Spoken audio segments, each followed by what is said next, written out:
তো গাইস আজকে তোমাদেরকে দেখাবো ক্যাপকাট দিয়ে কিভাবে ভিডিওর ব্যাকগ্রাউন্ড ব্লার করতে লাগে। তাহলে ভিডিওটা কেউ স্কিপ করবে না, ফার্স্ট থেকে লাস্ট পর্যন্ত দেখবা।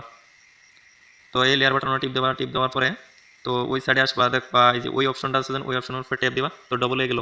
তারপরে ইফেক্টটা যাবে, বের ইফেক্ট ব্লার ইফেক্ট লাগবে, হ্যালো ব্লার। তো আমি হ্যালো ব্লার লাগাইলাম। তো ওই যে অপশনটা আছে, তো হ্যালো ব্লার লাগাইলাম। লাগানোর পরে ওই দিকে এভাবে টেনে দিবা। তো আমি ওইখানে রাখলাম। তো পরের অপশনটা দেন, তো ওটা ডবল করতে লাগবো। তো এই যে আমি ডবল করে নিলাম। তারপরে এই ডিলেট অপশনটা ডিলিট করে দেবা। তারপরে এমনিতে টেনে আনলাম। তো দেখো আমি কিভাবে ভিডিওর ব্যাকগ্রাউন্ড ব্লার করি। তো টয়লেটের অপশনে টিপ দিবা। তারপরে রিমুভ বিজি, তো রিমুভ বিজিতে গেলাম। তো দেখো কিভাবে ব্লার হয়ে যায়। তো ওই দেখলাম ভিডিওর ব্যাকগ্রাউন্ড কিন্তু ব্লার হয়েছে, তারপর মিলাই নিতে হবে।